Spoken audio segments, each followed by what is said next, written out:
Let's go. Let's go back to Chris from Atlanta, who says he has fixed his audio. Chris, welcome. Hey, thanks, David. Can you hear me this time? Yes.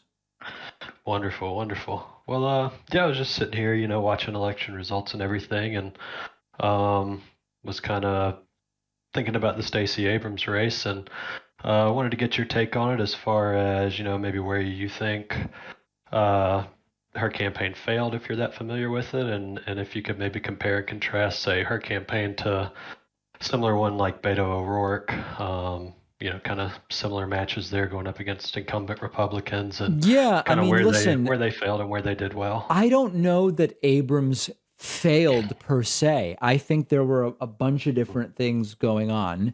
One is that Georgia really is a red state, particularly internally, even though, For sure. Biden won the presidency. Georgia really is a red state when it comes to their internal politics. It's difficult Mhm. to knock off an incumbent governor.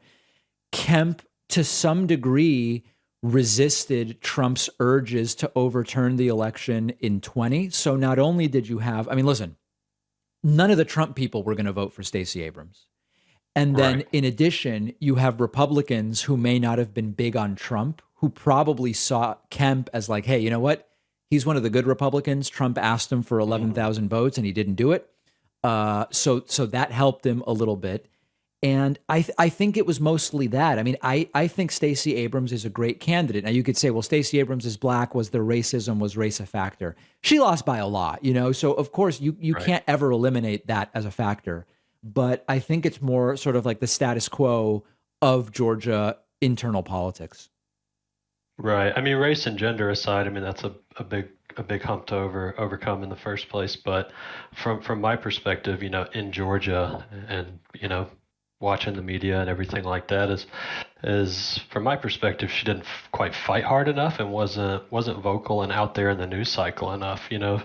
I feel like she kind of almost fell into the trap of the GOP, where they said, all right, well, we're going to bring Herschel and let Herschel dominate. Our voters are going to vote for us. Down ballot are for the most part anyway, I mean, that and just kind of happened, let but that I don't know dominate. how much it was an overt strategy. Of the GOP, Yeah. you mean? Right, maybe not an out and out strategy like altogether for all their races, but I think they definitely, Stacey and her campaign had opportunity to be more visible, and they just weren't. If I could Visibility pick out also one depends thing. on the media's willingness to cover you, and you're right that the Walker Warnock got a lot more oxygen, and we did what we could. We would regularly cover the race, cover her debate, cover the disaster of Brian Kemp, but part of that is also the Right. media. But similar to Beto, I mean, you make your own news. You do to some You're degree. out there. You You do to have some to you degree. have to get out there, and I think Listen, she I think she's definitely great. I think she's nailed there. great, and sadly, Yeah, I she do too. didn't Yeah. prevail.